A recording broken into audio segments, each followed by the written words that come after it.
वक्त की बड़ी खबर आपको बता दें, बागपत से ये बड़ी खबर सामने आ रही है। लाक्षागृह और मजार विवाद पर बड़ा फैसला सामने आया है। इस वक्त की बड़ी खबर आपको बता दें, हिंदू पक्ष को मालिकाना हक मिला है।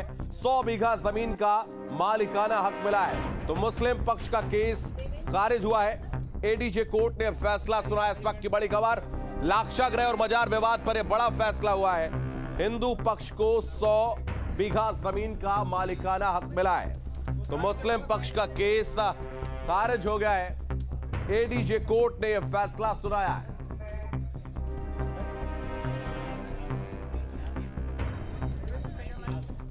तो लाक्षागृह और मजार विवाद में बड़ा फैसला हुआ है। हिंदू पक्ष को मालिकाना हक मिला है 100 बीघा जमीन का और मुस्लिम पक्ष का केस खारिज हुआ है। तो एडीजे कोर्ट ने यह फैसला सुनाया है। आपको मुस्लिम पक्ष का केस अब खारिज कर दिया गया।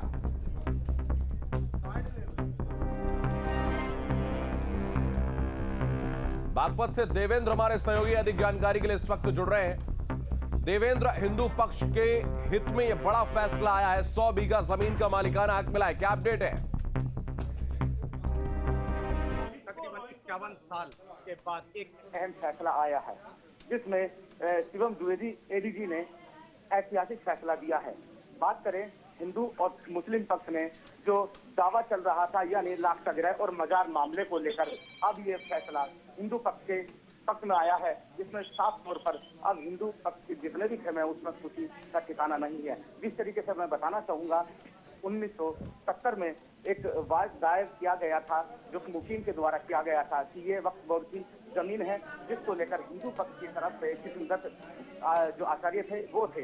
हालांकि आज दोनों इस दुनिया में नहीं है, लेकिन 51 साल के बाद एक अहम फैसला आया है जो लाक्षागृह पर मालिकाना हक जो हिंदू पक्ष का हुआ है, जिसमें 100 बीघे की जो जमीन का जो टीला है वो है और उसमें साफ तौर पर एक गुरुकुल भी बना हुआ है और गौशाला भी बनी हुई है। हिंदू पक्ष के दावा का कहना है कि यहाँ शिव मंदिर था कभी के समय में, और ये जो जमीन है ये 5,500 साल पहले महाभारत कालीन जो सभ्यता है उसके यहाँ प्रमाण है मिले हैं, जो कि लाक्षागृह के नाम से इसको लाखा मंडल कहा गया था। जिसमें अगर बात करें, ये जो महाभारत कालीन जो कि कौरवों के द्वारा षड्यंत्र के जरिए पांडवों को मारने की षड्यंत्र का एक लाख का भवन बनाया गया था, ये वो जगह बताई गई है जो कि कृष्णा और हिंडन नदी के संगम पर एक ये टीला है, जिसको लेकर पिछले 50 साल से विवाद चल रहा था हिंदू और मुस्लिम पक्ष में।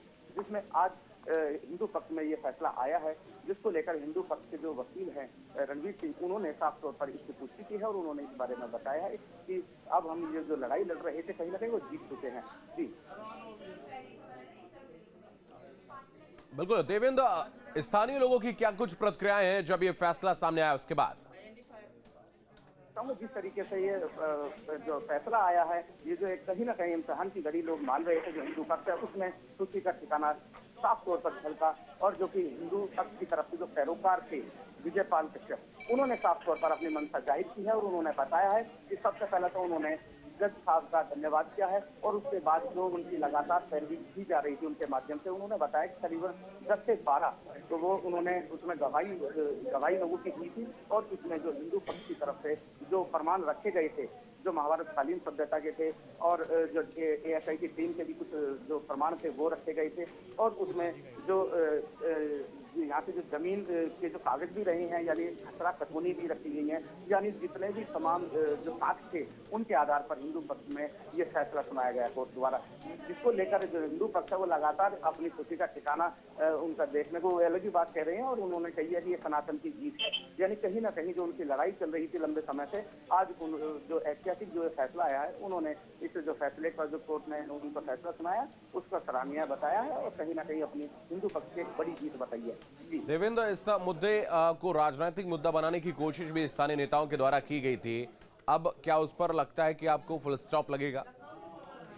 बिल्कुल, जिस तरीके से यहाँ काफी लंबे समय से ये केस चलता आ रहा था, जिसको लेकर कुछ जो राजनीतिक दल थे इस पर राजनीति भी कर रहे थे, लेकिन उनकी कोई रोटियां राजनीतिक स्थिति नहीं, क्योंकि जिस तरीके से जो प्रमाण है और जो साक्ष्य थे वो साफ तौर पर पहले से ही हिंदू पक्ष की तरफ झुकाव हो रहा था। लेकिन इसमें साफ तौर पर जो कुछ नेता थे वो अपने रोटी सेकने के लिए लगे थे, लेकिन उनका ऐसा कुछ नहीं देखने को मिला। और जो कोर्ट का जो फैसला है इसको लेकर अब फिलहाल जो विपक्ष है हिंदू पक्ष है उसके पक्ष में, जो विपक्ष जो रहा मुस्लिम पक्ष, वो यहाँ से 3 लोग आए थे वो चले गए। जो उनके वकील थे उनसे भी हमने बात करने का प्रयास करा, लेकिन उन्होंने कुछ कैमरे के सामने बोलने से नकार दिया और साफ तौर पर यहाँ चले गए। लेकिन हमने उनसे अनऑफिशियली पूछा कि अब इसके बाद क्या इस लड़ाई को आगे बढ़ाओगे या हाईकोर्ट लेके जाओगे, तो उन्होंने कहा कि देखते हैं, इस बारे में बात करेंगे। और यानी साफ तौर पर अभी जो वो लोग हैं वो वर्तमान स्थिति की अगर बात की जाए देवेंद्र, तो फिलहाल किसका कब्जा वहां पर हुआ करता था, अभी वर्तमान में किसका कब्जा वहां पर है और क्या स्थिति आगे रहने वाली है?